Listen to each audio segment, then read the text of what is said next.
Okay, so you got a lot of prizes to give away tonight. Yeah. Have you decided which ones you're giving to who and how you're doing it? I'm going to give the grips to the viewer appreciation Right. winner. Yeah. And the magnet from Amswell, whoever is the trivia winner. Right. And then the stickers go to what's the one? Okay, good. Good? Yeah, you know what I'm going to do before we actually start? What? I bet you everyone's interested in what your leg looks like here. She's got the cast on. You see it there? She shakes it around a little bit. Yeah, there she is. And Gino's next to her, and she's got her little scooty cycle. And that's about it. And I'm in recovery mode. And she is recovering nicely. So thank you, everyone, for your prayers. It's 6 o'clock, and we are going live. Oh, I've got so many. This is the best show. Tonight is the show I've been thinking of for years. And if it goes according to plan, well, you'll see. I'm Gary Vmxq, and you're watching Vintage Motocross Q&A with Joe Abadi.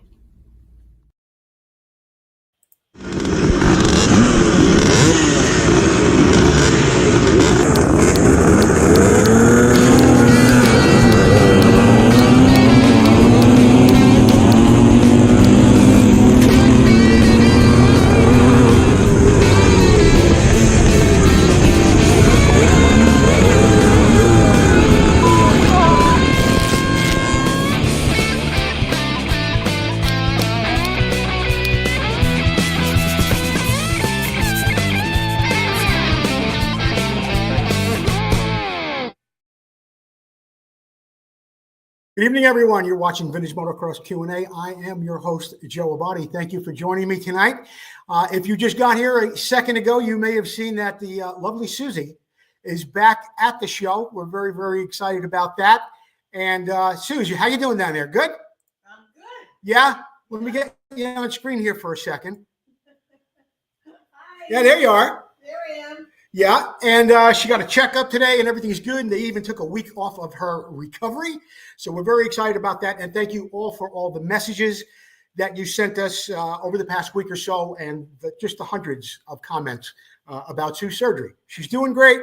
She's back in the Ed McMahon seat as a co-host of the show. Now, look, we got a great show lined up for you tonight. So much activity going on. We've got a lot of videos and a lot of how-tos, and just I think the best show that we've put together so far. Now, if you want to show your appreciation, you could do that by going over or following the link in the show description to our PayPal. You can donate now. Any amount is always appreciated, okay? We've got to thank our sponsors, the people that make this show happen: Racer X, Motion Pro, ReplicaMotorcycleParts.com, Sirius Studios, Vinco, Preston Petty Products, Full Circle Racing, and Amsoil. Of course, the boots on the ground, the people that help make this show possible. They share it everywhere they go. They wear our shirts. They wear our hats. They're right here on the list. Thank you all so very, very much. We're going to get back to our sponsors, but we've got a two-part video from Jerry Maddox, who was down in Daytona, saw Supercross, and then videotaped a lot of really cool vintage footage for us from there. Let's get into part one right now with Jerry Maddox. Hey everybody, I'm Jerry Maddox, and thank you for tuning in to Vintage Motocross Q&A. I got to tell you guys, I'm in sunny Daytona Beach, Florida, and could not be happier to be out of those cold North Carolina mountains. I just got off the track from practice. The dirt is on the money. I am so happy to be able to ride again. It's been such a long time. Hey, back in the 1980s, when I raced my first Supercross down here, I never dreamed that 40 years later, I'd be going around that track on a CR125. You know, vintage wasn't even a thing back then. Flash forward, 2025, Clarker's doing great, CR125. Wow, it's just unbelievable to even think that we're doing stuff like that these days. Hey, listen, the vintage Supercross is a whole lot more than just motocross. There is Daytona Bike Week going on, and there's all kinds of crazy things going on around here. We went out and we try to enjoy as much of it as we can. Take a look at just a couple of these little things, and when we come back, we'll keep it strictly vintage motocross.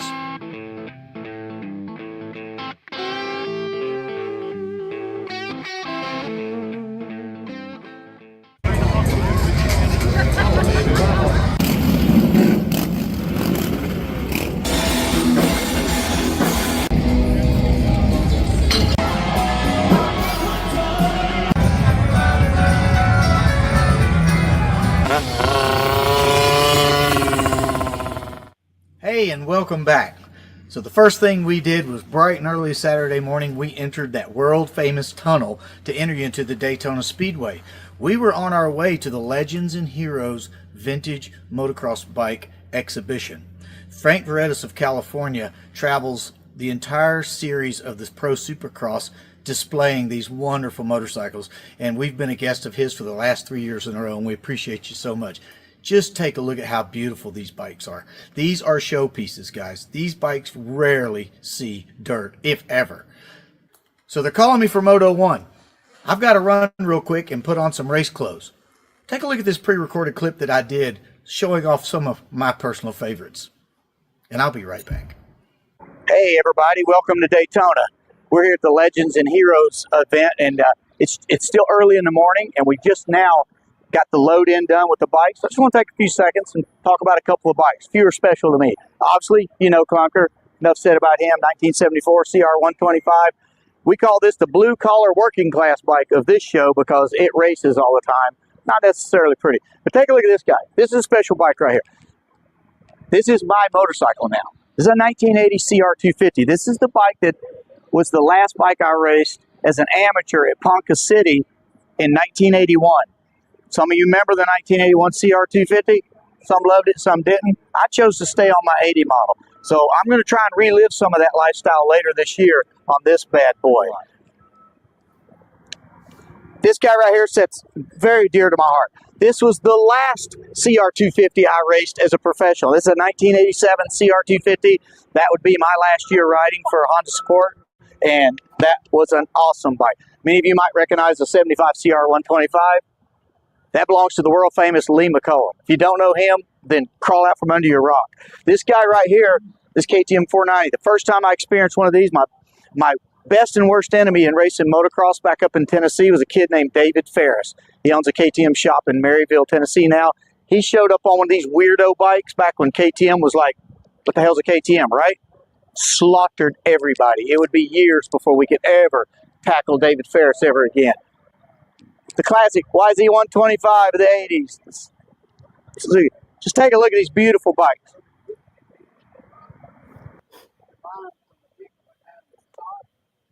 So this guy right here, this is a special bike, and yeah, this bike belongs to Brian Deegan, Hayden Deegan's father. And when Brian won likely it was his first Supercross he ever won, he was so excited, he launched the bike off the finish line jump, throwing the bike up into the air and dismounting off the back in a show of appreciation of his first ever win.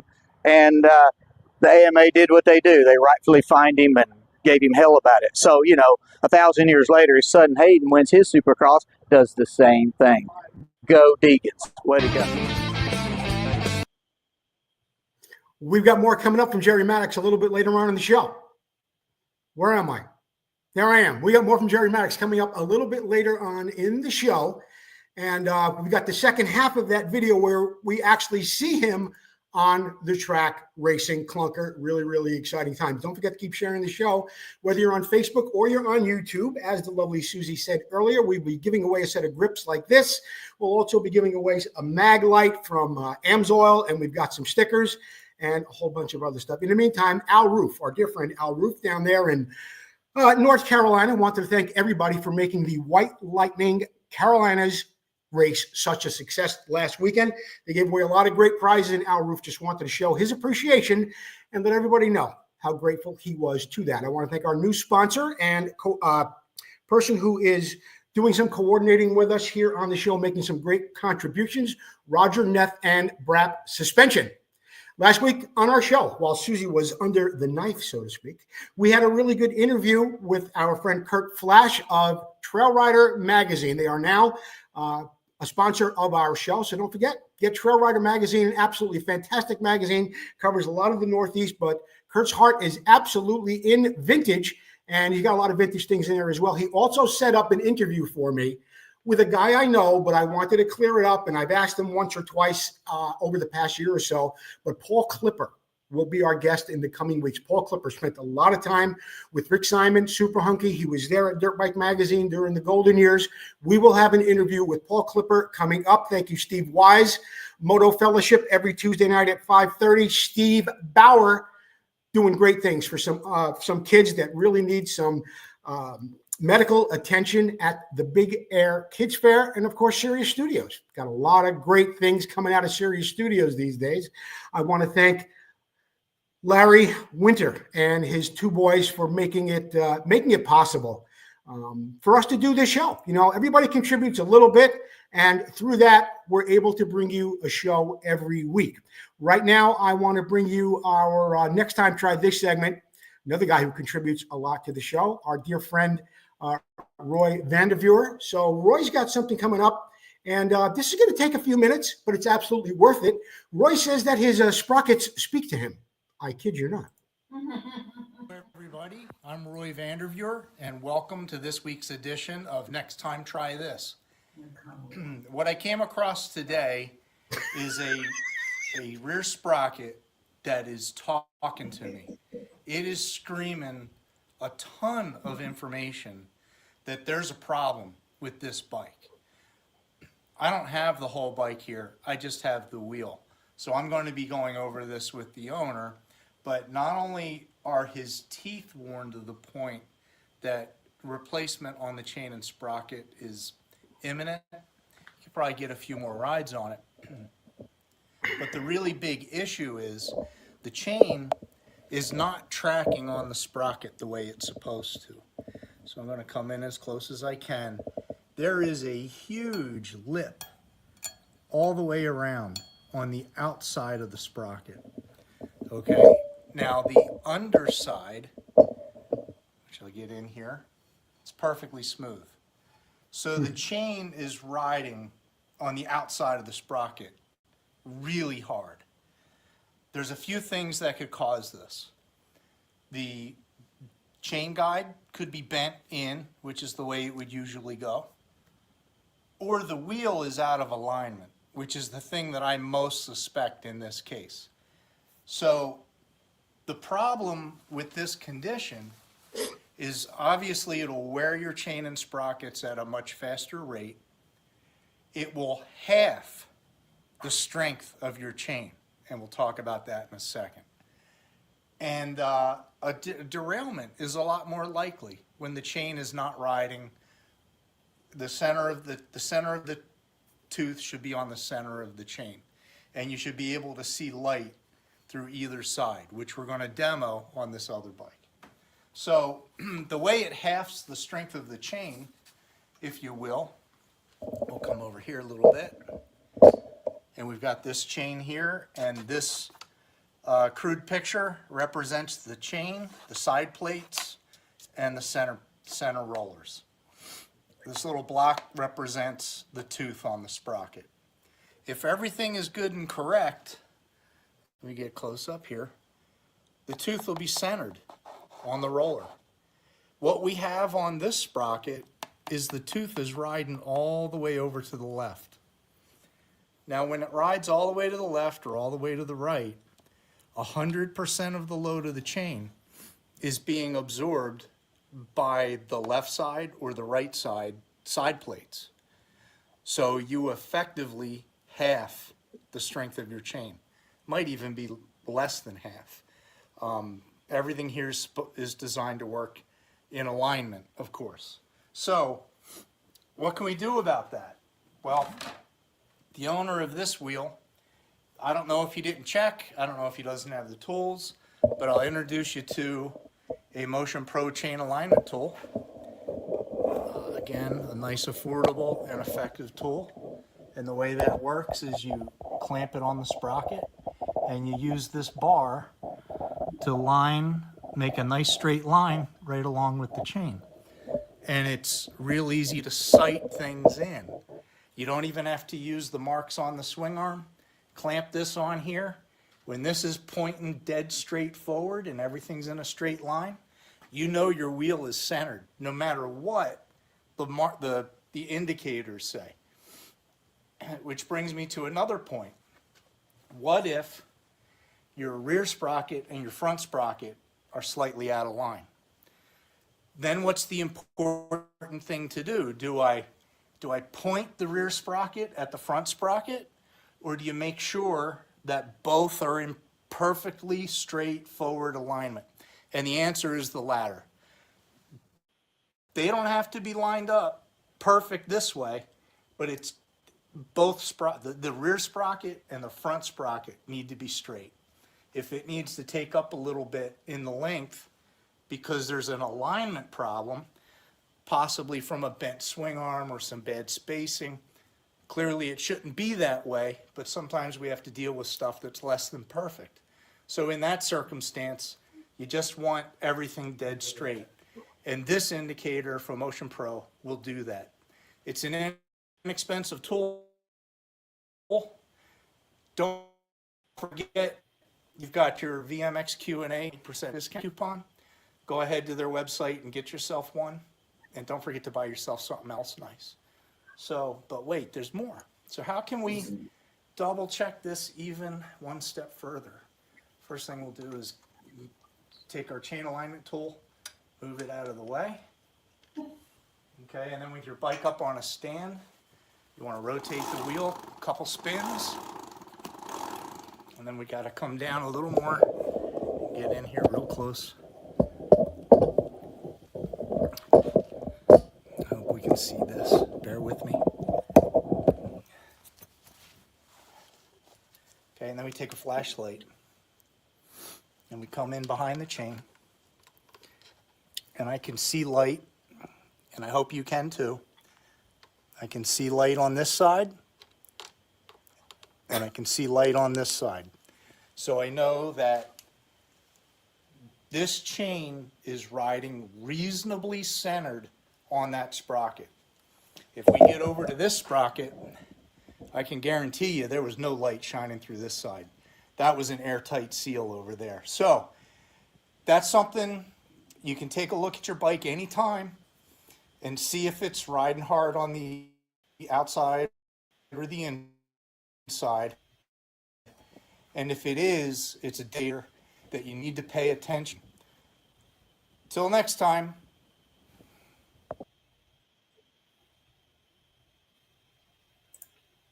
Roy Vanderveer. Where are you going to get information like that, guys? Only here at Vintage Motocross Q&A. We're going to take a short break. We'll be right back with even more really cool stuff. I'm Brock Glover, and you're watching Vintage Motocross Q&A, and we'll be right back.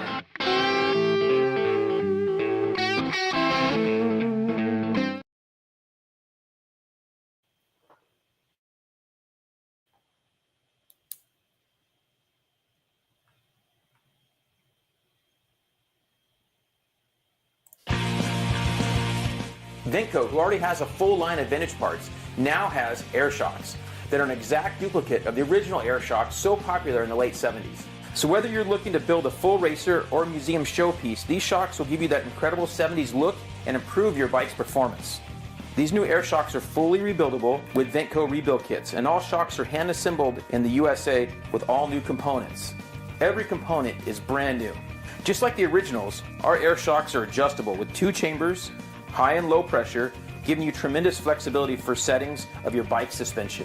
The Vmxq air shocks come fully assembled and ready for installation. Just add air or nitrogen. The kits include the manual and spacers. Visit Vmxq.com to check out the air shocks and all that Vmxq has to offer to help you get back on track and to keep that ride going.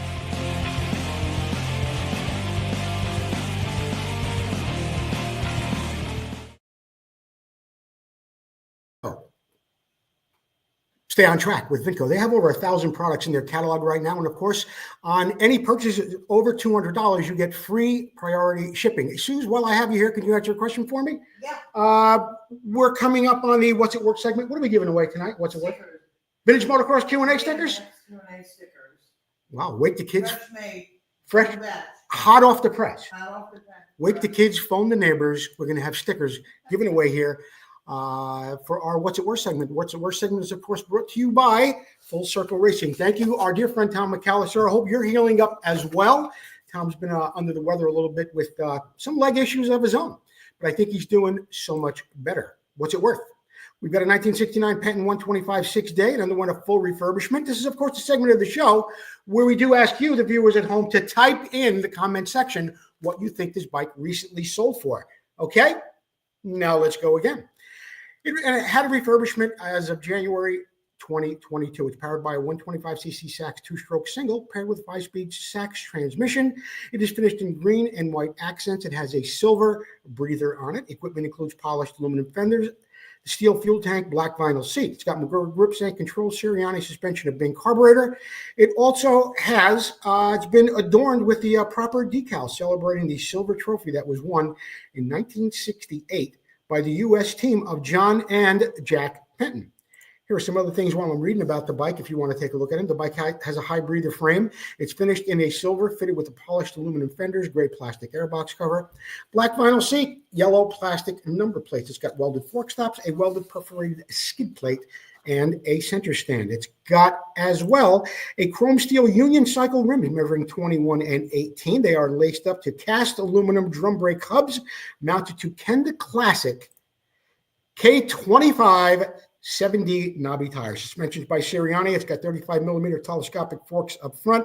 It's got the correct rubber accordion gaiters on it as well. It's got black body chocks with the upper chrome shrouds. The 125C Sachs 2-stroke breathes through a 24 millimeter Bing carburetor. It's high mounted expansion chamber, and it's got a welded on silencer. There's a nice picture of that tank right there. And if you notice how these stripes are kind of offset around that circle or that oblong white section, that's exactly how they're supposed to be too. So somebody really took the time to make this bike right. Both the cylinder and the vertical fins, both the cylinder and the vertical finned cylinder head are cast iron. The bike is said to have not been ridden since completion of the refurbishment. It remains unstarted and ready to show or use in competition. Now, we've gone through all those pictures. We showed a lot of great features on this bike, and this is the part of the show where we ask you how much you think this bike recently sold for. So what do we got? 2,500, 3,500. You would plunk down $5,000 for that 6-day bike, wouldn't you? How much did it go for? $5,700. That's $5,700. That was on Bring a Trailer. That is a confirmed sale. $5,700, Susie. We got anybody at $5,700? We do. Ben Thomas. Ben Thomas. 5,700. You know, I got to make a rule that states employees, sponsors, people who contribute to the show are not eligible to be in the contest. So yeah, he got it right on, and then somebody else. Oh, Phil Agapayu got it. Yeah, Phil Agapio? Yeah. All right, here's what I'm going to do. 5,709. Okay, here's what I'm going to do. Phil Agapio and the vintage bitty bike guy. What's his name? Ben Thomas. I know, Ben Thomas. I'm only kidding.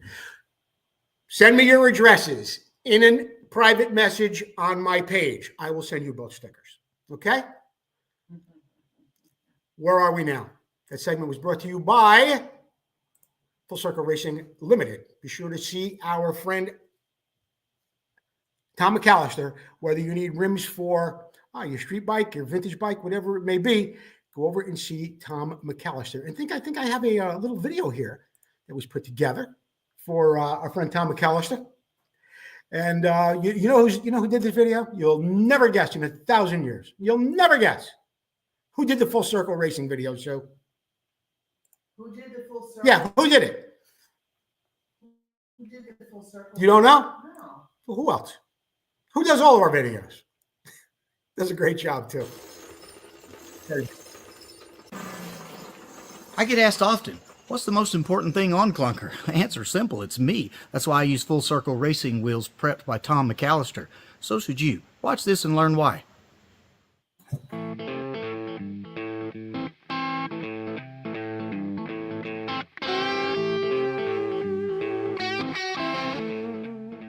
When racing vintage motocross where suspension is very limited, your wheels can be the difference between winning or serious injury. We chose to run Full Circle racing wheels because of the super high quality materials and the heavy duty spokes used. Prepped by Tom McAllister, I have the confidence on the track to push way harder through the rough stuff and the bigger jumps, knowing my wheels are going to stay under me. Hey, Clunker may be 50 years old, but his wheels are brand new, and yours should be too. Call Tom McAllister at Full Circle Racing today.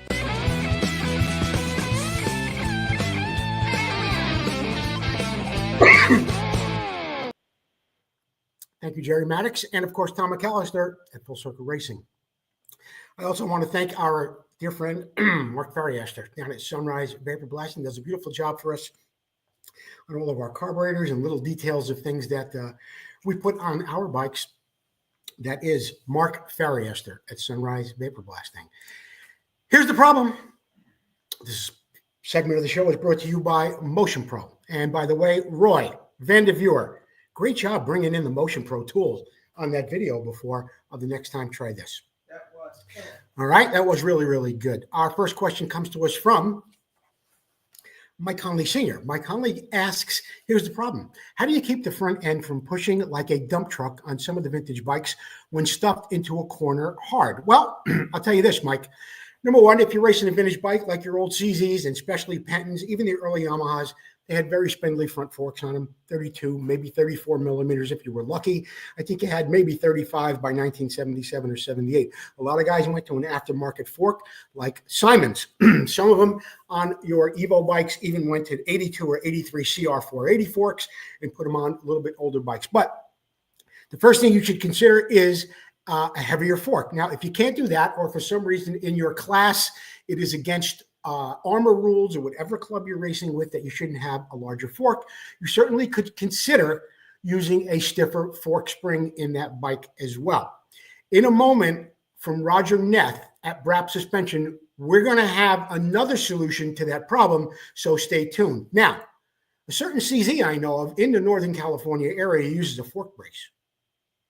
Fork braces are really well. They work really well. They were around way back when people had this problem originally, when tracks started getting a little more demanding and riders started riding a little more aggressively. So you might want to consider a fork brace as too. Mike Conley, I hope you're enjoying retirement. Next question. Eddie Williams.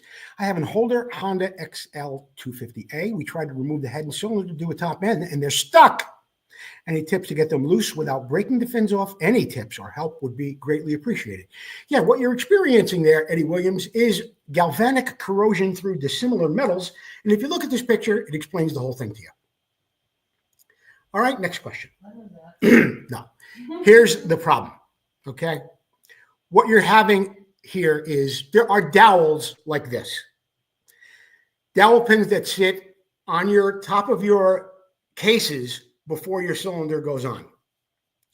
And what happens is, as I showed you here in this picture, you're having galvanic corrosion. What does that mean? What it means is that the chrome, now I got to do this while looking at the camera, okay? Here. You know how aluminum oxidizes? It happens to your hubs. It happens to other parts of your bike when they're exposed to the elements or they get moisture in there. You get holes in them. It starts to they start to get corroded, okay? On your forks or other chrome parts. You know, when you start to get rust, when you start to get that bump on there, that sharp, you know, before it pits, before you take it away, it gets that sharp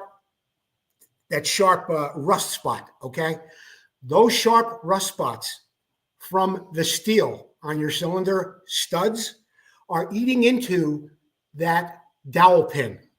Now, picture that happening microscopically dozens and dozens of times around every dowel pin that is in the top of your cases, holding down your aluminum cylinder. That's what's preventing your cylinder from coming off and your head from coming off the bottom of the case. There's only one thing that'll solve that. And you can put a croil down there and different types of liquid wrenches and stuff like that. Heat. You want to get them heated up. Also, you mentioned about not breaking the cylinder fins. Figure out a way to get some wood underneath there, whatever it takes, rubber coated pry bars, things that, you know, will have a little buffer on them, and you really got to heat them up. MAP gas goes up to like 1200 degrees. You keep moving that MAP gas around the bottom of that cylinder, and you should have some luck getting that thing off. And if it just moves a little bit, you know you're going in the right direction. Really good question. I hope that helped quite a few people out there, because I know it happens. I've had it happen to me. Okay. What's this? That's the picture of the dowel. Tyler McGregor.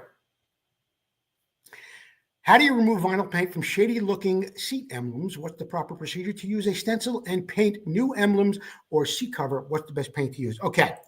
On the page today, I didn't want to bring it onto the show because it's like a 10-minute video. I did it for Brad Lackey at his house a couple of summers ago. We made this seat perfect. And I show you exactly how to clean the back of the seat, how to put the stencil on. Susie makes stencils if you want one custom made or something special. I show you the dye to use, which is this stuff right here.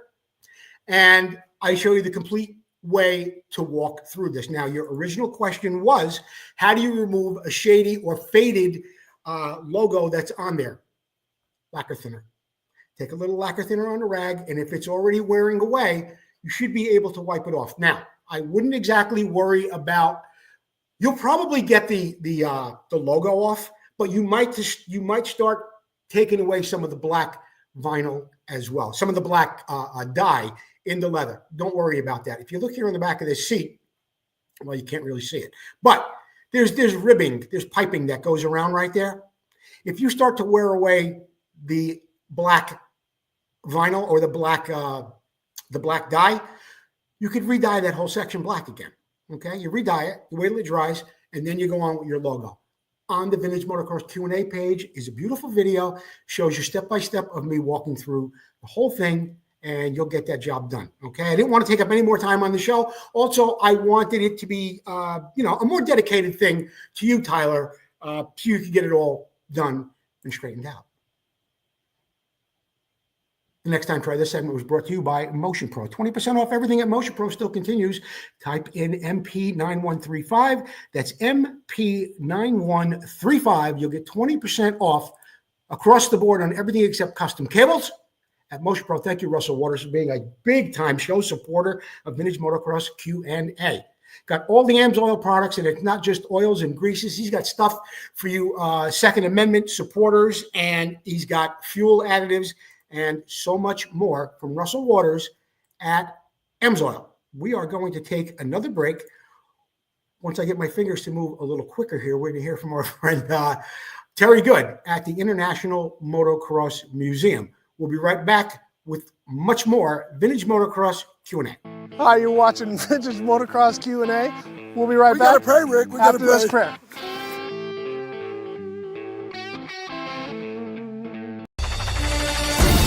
Motocross struck America, coming from Europe like a lightning bolt, striking the hearts and minds of people all across the country and the world.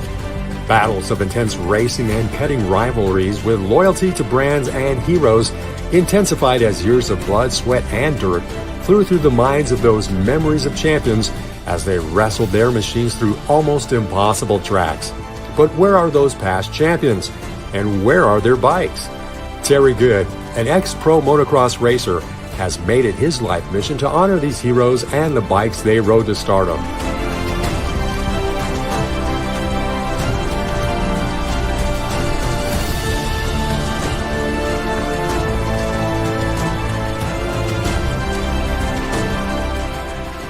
We raced, we rode, we lived and breathed motocross. Go back in time and relive those moments, now preserved for the first time ever in the world's first museum dedicated to the history of motocross. Our new building is in the gate. Help us get a great start and you can be part of history.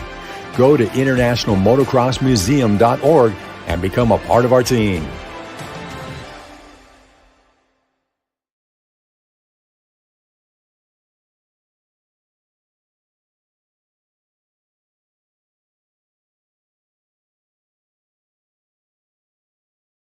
The International Motocross Museum is a not-for-profit 501c3 organization. Get over to internationalmotocrossmuseum.org. Everything you buy from there is completely tax deductible. They have shirts, hats, all sorts of cool stuff. Now, remember I showed you this a couple of weeks ago? This is the floor plan of the International Motocross Museum. Yes, 12,000 square feet is dedicated to Roger DeCoster. There is a Bob Hanna display. There's going to be a Marty Smith display. There is going to be a suspension, an evolution of suspension area that I think is like 3,000 or 4,000 square feet. Carburetors, trophies from Les Archer, Marty Smith, Bob Hanna, Roger DeCoster, Torsten Holman, and more.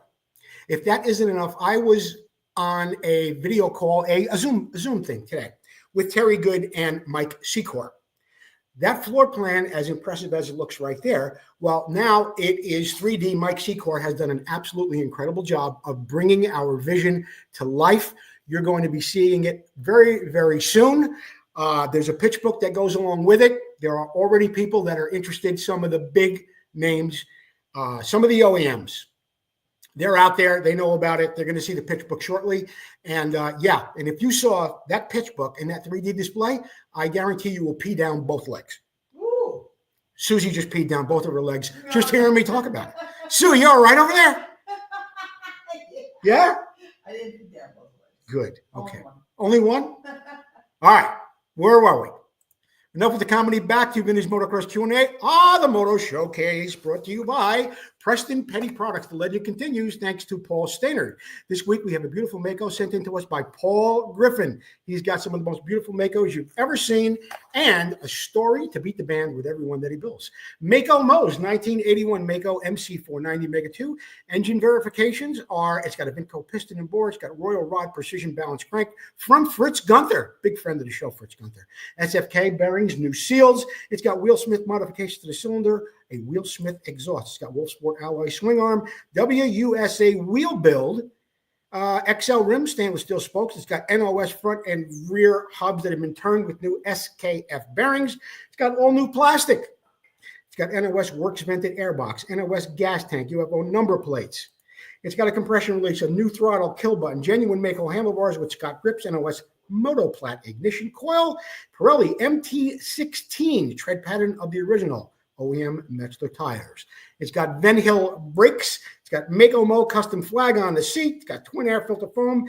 Did ERT2 gold racing chain. Sprocket Specialties gold racing 48-2 sprocket. Sprocket Specialties 14T or 14-tooth counter shaft sprocket. Got powder coating. Moss Brothers in Livermore, California did that. Computer match color to the original 81 colorway of Mako Mega 2. Well, you know what?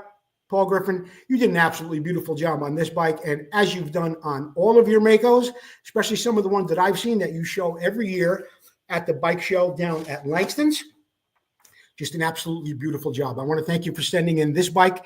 And if we can get you something from the show, Paul, we'd be happy to send you either a Maglite, some stickers, some AMSOIL products, whatever you might like. The last time you put a bike on the show, I think it was last month, I asked you if you wanted something, and you said, play it forward, give it to someone else. Very generous of you. But if you do want something, let me know. Again, thank you, Larry Winters and Sirius Studios, for being so generous to our show. Get over to SiriusStudios.co. SiriusStudios.co. They got some cool off-track gear over there. Thank you, RacerX, FastGuyStuff.com, and of course, Ben's Vintage Mini Bike Podcast. Ben's Vintage Mini Bike Podcast dropped a new show last Sunday night. It's available right now on Facebook. They do a lot for our show, and I want to thank Ben for buying shirts and stickers and doing so much for us here at Vintage Motocross Q&A. You ever heard of a bull taco? Of course you have.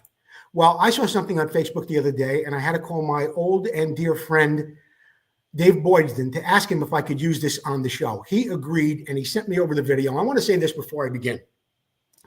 If you ever thought about sending in a bike for the Moto Showcase or any segment of the show, and you were thinking about making a video of it, this is a textbook class on how to make a video for a bike. Watch this from Dave Boydston. So I do something a little different. This is 1970 Bultaco Sherpa S100, only made 70 and 71. Real popular in the CMC when Larry Futzenreuter, a desert rider, had come out to motocross and won every single moto of a 12 race series. So it was definitely dependable. Had Pirelli tires and all the stuff Bultaco and Bader suspension front and rear.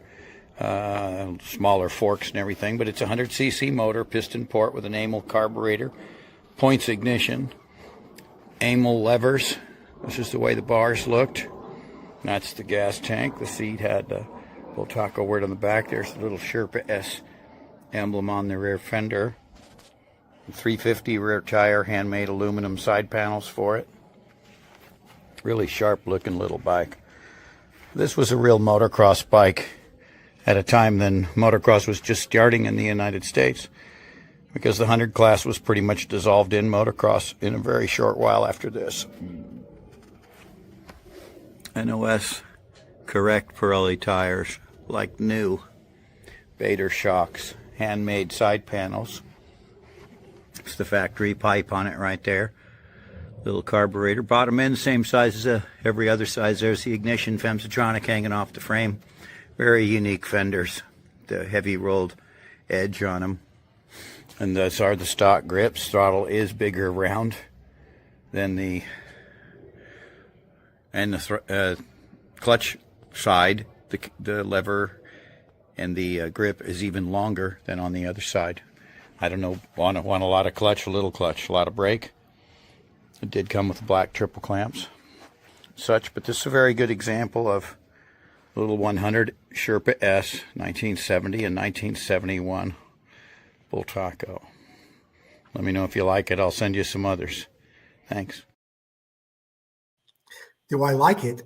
That was gold, Dave Boydston. Dave Boydston, of course, longtime supporter of vintage racing throughout the Southwest, and he's done so much for ARMA and so many other organizations.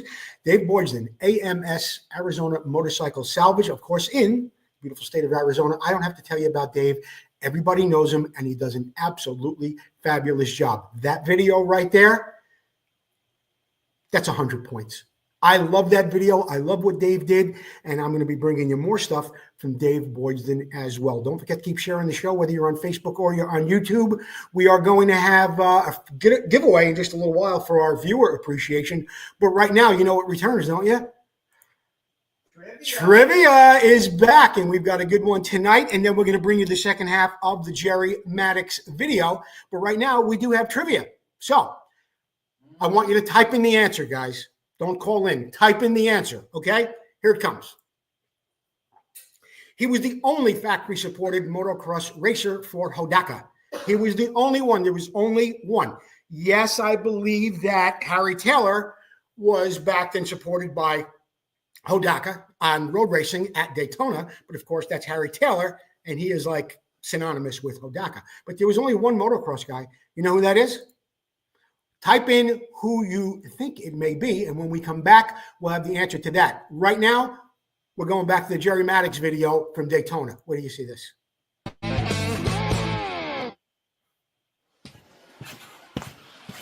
Okay, everybody, this is where the show business stops and the business starts. I'm going out for Moto 1. I'm racing 6 motos today. Yeah, I know. Probably shouldn't have done that, but somebody's got to do it, right? So thank you again for following me. Thank you again for watching our show tonight. We really, really appreciate you. And let's see what we can do about winning another Supercross championship today. Y'all have a great day. Talk to you soon. Go, Clunker, come on! Here we go with the sweet sounds of 125s making their way through. Look at that huge hole shot. Man, you see that hole shot. This thing isn't the meat, all right? You got to be on it, be ready to go. Trying to get that Kawasaki fired up. Here we go. Still got a hold. Down the starting line here, not sure. Kicking and kicking. Luckily, he runs like 100 miles all the time, so the leg not going to get tired. And he is still back there fired up. He's not the only one having some troubles there. So 2 of our riders not going to be able to get off the line. But how about this? A big hole shot for the 203. But he's got a sea of bikes behind him. Wow, the 203 out front. Wade Doring grabbing the early race lead. Meanwhile, the number 1 out front leading the way. Is that Gary Peak? It's either Gary Peak or Jerry Maddox.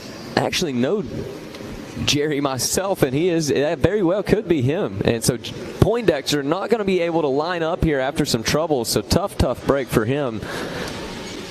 It is Jerry Maddox out of Bryson City, North Carolina, going to be leading the way on the 1D machine. To the 3rd, Rick Lehman and Clint Schreiber going to round out our top 5. Here we go, the 670 machine makes his way by, as well as the 39X, the 15, and the 60 all coming through. Now we see this battle here between the 56 machine and the 816, I believe that was. Then the number 1 number plate flying makes his way through. Here's the 610 machine coming straight at us. Already had to ditch the goggles. Maddox, Heiserling, Whitted, Holzer, and Poindexter. 1, 2, 3, 4, and 5. Maddox cruising around on the Elsinore. Said, man, I look just like Gary Jones. Yeah, I love it. Gary Jones, our first 250 national motocross champion. That's beautiful. There it is, the checker flag coming out. Jerry Maddox going to grab the win.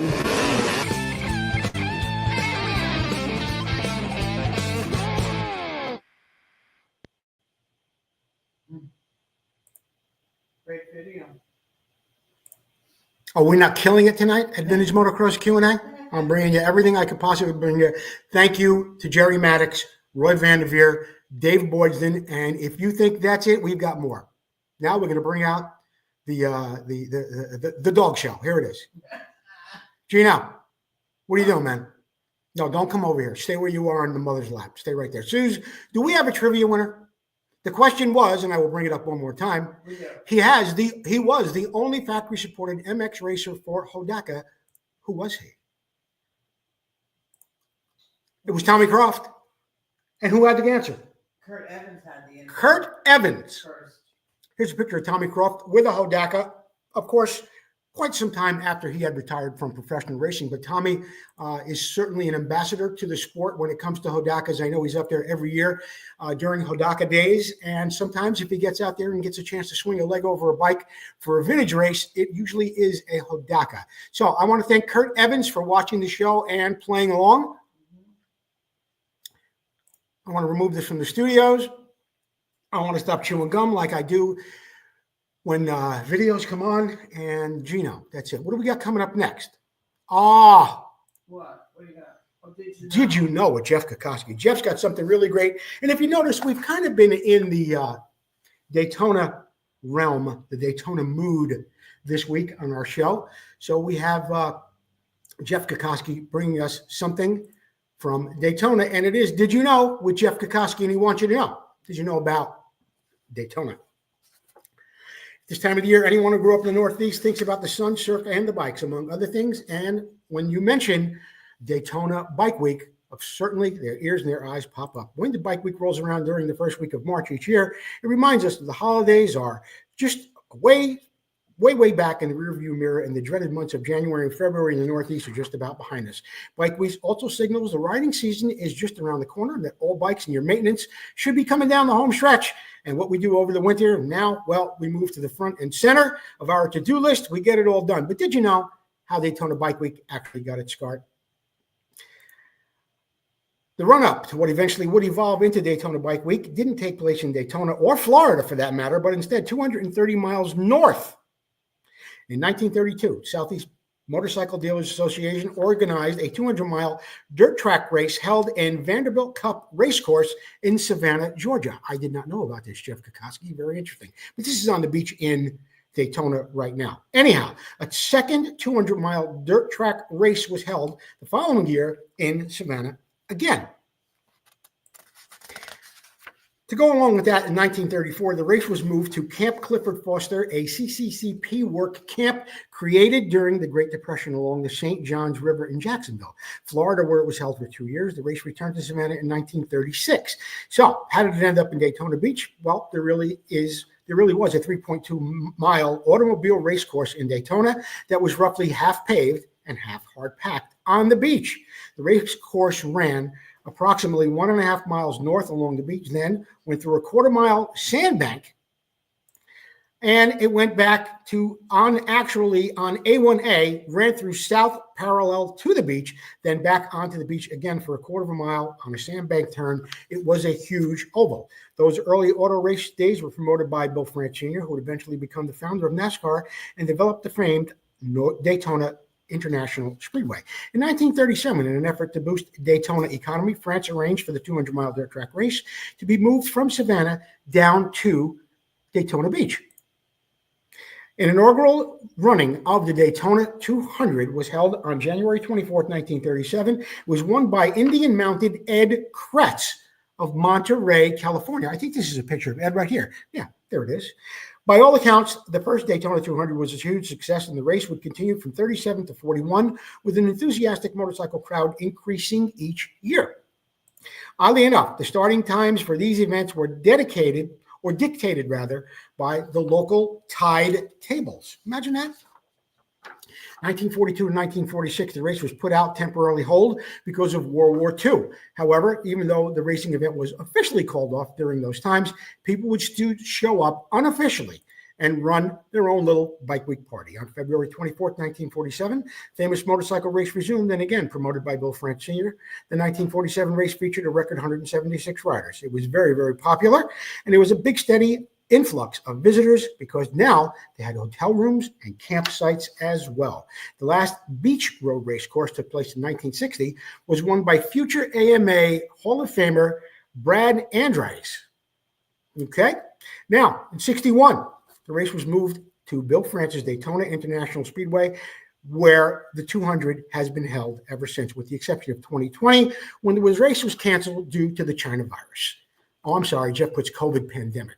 I called it China virus. Anyway, competitors had to adapt to the new paved track surface, which switched from dirt track bikes onto road racing motorcycles. Wisconsin native Richard Ryman, riding a Harley-Davidson, won the first 200 event at that speedway race. Ryman would go on to win the 200 in 64 and 65, being their only three-time Daytona Speedway winner until Scott won his fourth 200 in 1997. Russell was the only five-time Daytona winner and aptly named Mr. Daytona. As you can see, the times have changed and so much more happens at Daytona these days. The France family business still promotes the 200.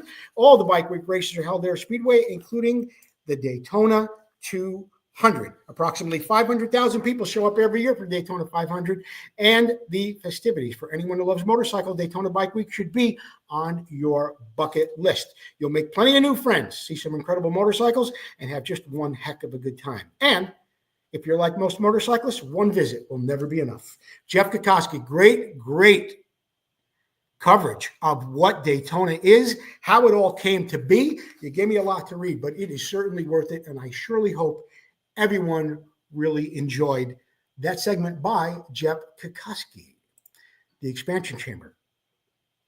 This is actually an old segment of our show that I really ran out of things to put in there. So I kind of put the expansion chamber on the shelf until our dear friend Roger Neff came up with some really cool stuff from Brap Racing. And if you ever watch, I just love when he says, watch, I'm gonna show you what goes on here right now. This week is on emulators, and Mike Conley, you asked a little bit ago about forks and what you could do to help a bike not get stuffed into some turns. Well, Roger Neff is going to tell you right now how to do this. Okay, here we go. Roger Neff. Hey, Brappers, how you guys doing? Roger in the Brap Shop.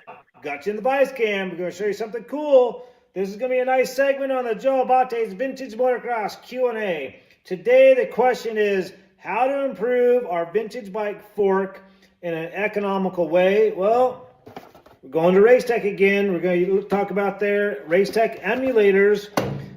So here we got a Racetech emulator. Has a couple components to help it for the tuning. So number one we have is spring preload. So this spring right here with this Allen screw and this nut, we can adjust the preload by number of turns on this screw to put preload on this.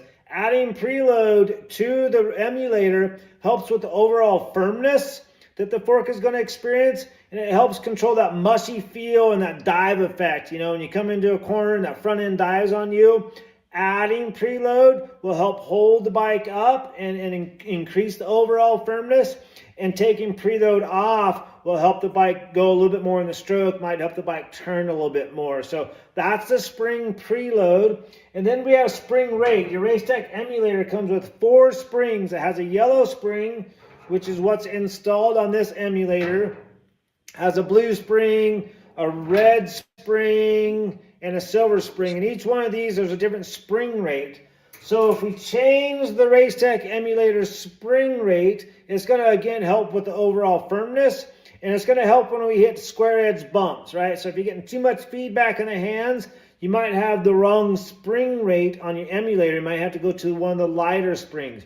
Or if it's blowing through the stroke on some of those square edge bumps, we might have to go to a stiffer spring. And what is controlling is this little check plate and how things are kind of popping open on the Racetech emulator.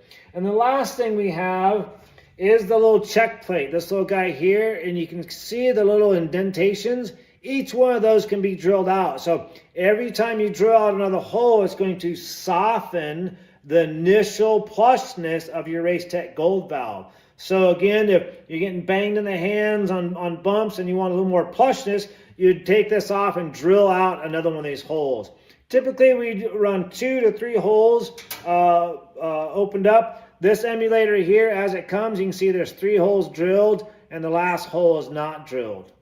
This is actually going on to a 1982 IT 465, I think is what it is, in a 38 millimeter fork. So Racetech emulators have different diameters for different diameter forks. So bigger fork, obviously you take a larger diameter, and a smaller fork, a little bit smaller diameter fork. So I've run these on my own vintage bikes. I have them on my Monarch 125. I had them on my SWM, and I have a different system on there, which we'll share in another video. But these work really, really, really well. If you're riding a vintage dampener rod fork, this is a huge improvement to the control of the oil flow through the system. Now, the other tuning option with a Racetech emulator or any vintage fork or any fork for that matter is the oil viscosity. Oil viscosity is controlling the rebound rate of your fork. So a lighter oil weight, so like a 5-weight oil, is going to rebound much faster than a 20-weight oil. And with emulators, we're usually running between a 10, a 15, or a 20-weight oil. I've never run 5-weight with these. That would produce some pretty fast rebound. So Racetech emulators, great product for your vintage dampener rod fork. Very tunable. You do have to take the emulator out of the fork to do the tuning on it, but works really well. You guys keep it brappy. You enjoy the rest of the show, and I'm going to get back to work.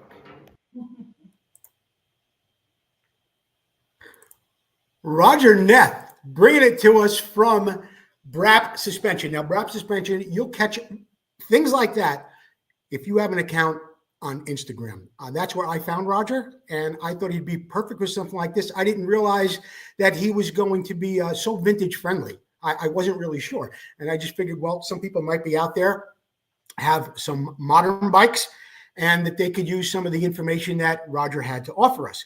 But turns out he is he certainly is a vintage enthusiast and has brought some really, really good information to us here at Vintage Motocross Q&A. All right. I think we're doing a great job on the show tonight. Susie, do you want to mention who our viewer appreciation winner is tonight? I do. Who is it? It is Edward Brechka.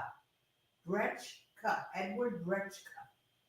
Edward Brechka. Now listen, I hope you're still watching the show.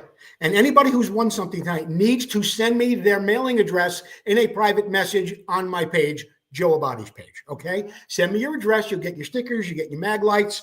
You'll get, what did we just give away? Oh, grips from Preston Petty Products, okay? So, but you got to get me your address so I know where to send your gift, okay? We'll be right back with more Vintage Motocross Q&A. In fact, we'll be back to wrap it up, but don't go anywhere. I've got some really great announcements coming up about some races and a few more things. Hi, I'm Paul Parkinson with Replica Motorcycle Parts.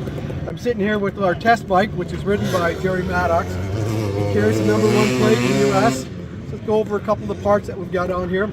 We've got our ignition cover with the case saver built into it, so that when the chain comes off, you're not damaging your cases. Spacer, foot pegs. Jerry runs our air box. Seat brackets, keeps the seat on tight so he doesn't fall off when he's going over the whoops. And then on this side, Jerry runs a couple little things, a lot of little rubber parts on the bike and that stuff are all done by us. And then down here we've got our brake pedal, which has got needle bearings in there, and then it's got a wider toe peg so it gives them a real nice, clean, easy to use brake. And then this is our latest part. This is a CR250 type knuckle. In fact, Honda used them on the last versions of the MR175s. And this is a real trick aluminum Kickstarter arm. So that gives them lightweight, strength, and reliability more than anything else. Reliability. ReplicaMotorcycleParts.com. Now let me say this to you guys, okay? You've seen Jerry Maddox throughout the show. You see what kind of competitor he is, where he goes all the way to Daytona from North Carolina. He's even been out to California. Reliability is a huge part of his campaign. Paul Parkinson Sr.'s parts, everything he makes is on clunker. A big misnomer, clunker. That thing is anything but a clunker. All those parts from Paul Parkinson Sr. have been holding up last year's season, and they're on their way to probably winning another championship this year. Get over to ReplicaMotorcycleParts.com. He's got some really great items over there. You hear me talk about it every week for your restoration guys when it comes to stuff like this, the silencer for the 7374 Elsinores. But there's so much more to ReplicaMotorcycleParts.com. I really want you to support our supporter and my dear friend, Paul Parkinson Sr. This Week in Motocross History is brought to you by Racer X. Available on your newsstand now. That's Racer X. 1976, Tony DeStefano got his first ever AMA Supercross win, not to mention Suzuki's first 250 class win at Daytona. That's right, it was at the Daytona Supercross. Before this race, the only other Suzuki win in Supercross came from Roger DeCoster. He won the 500 class at Daytona back in 74. Tony D top defending champion Jimmy Ellis, Kawasaki's Jimmy Weinert, and Team Honda's Pierre Karsmacher. Also, look at him right here. Who's this? That's Don Kadowski. He's tearing it up in Daytona. He had Marty Smith's bike that day. I think Marty tweaked his knee or something happened. Kadowski steps in, throws his numbers on the bike, and absolutely eats up everybody. Killer. He killed it at Daytona on that day. 1980. Chuck, Rising Sun, won the one and only Supercross of his career. On that day in 1980, it was Atlanta's old Fulton County Stadium. Sun, a renowned mud rider from Oregon and a future AMA Motocross Hall of Famer, put his skills to work on the wet, cold night in Georgia to score the win. Finishing a career best second was Suzuki Hein Myerscough and two more Suzuki riders, Mark Barnett and Danny Laporte, finishing third and fourth as well. Darrell Schultz. He won the Daytona Supercross for the second year in a row. Only this time he was on Honda. That wouldn't happen again until 2002 when Ricky Carmichael won his race for the third time in a row. The first two on Kawasaki and then in 2002 on a Honda. Schultz was with Suzuki the previous season. Suzuki's Mark Barnett and defending AMA Supercross champion was second with Honda's Jim Gibson and eventual series champion, my dear friend, Donnie Hansen. Donnie Hansen, happy birthday. Your birthday was on Monday, December 10th. You are certainly a legend in the motocross world. Thank you, Donnie Hansen. Supercross Series, National Outdoor Series, Trophy Donations, and Motocross Donations winner, Donnie Hansen. Vintage Motocross sponsorship opportunities are still available. Get a hold of me. I will send you a packet. It is easier than you think and more affordable than ever. Debbie Burnworth continues with a legendary race put together by her husband, Scott, a man who we loved and lost last December. The SoCal MX Classic happens at Parrish Raceway. The first round happens on April 12th. Vintage Motocross Q&A will be sending a huge box of items brand new that we have from our sponsors that we're going to be giving to Debbie Burnworth to give away at the SoCal Classic. On a sad note, Warren Reed lost his mom earlier this week. Our condolences go out to Warren and Wayne Reed and the Reed family. Carol Rosensteel, of course, the wife of the legendary mechanic John Rosensteel, passed away earlier this week. Our condolences to everyone in the Rosensteel and Reed family. That wraps it up for this week's episode of Vintage Motocross Q&A. Susie, baby, you got anything else you want to say tonight? No, great show though. It was a good show, right? You know what I'm going to do? What? I'm going to back this thing out. I want to show everybody your scooters. Oh, my scooter. Yes, let's see. Can we get a view of that? It's pretty trick. Is it tricked out or what? Yeah, then I sticker, Vmxq&A sticker. Oh, yeah, you got a vintage. Let me see if we have a little shot. You have a vintage Motocross Q&A sticker down there? Oh, yeah, you can see it. Yeah. All right, look. That's it for this week's episode of Vintage Motocross Q&A. I'm a cameraman. I'm a director. I'm a producer. I'm a host. I do it all from a garage with my wife and a broken leg. Imagine if I had a real show. That wraps it up for Vintage Motocross Q&A. We'll see you next time. Don't forget to keep sharing the show. And we will see you next Wednesday. And we're going to be bringing you, not next Wednesday, when we bring you an interview, but in the very, very near future, we'll bring you that interview with Paul Clipper. Okay? Thanks for watching. See you next time on Vintage Motocross.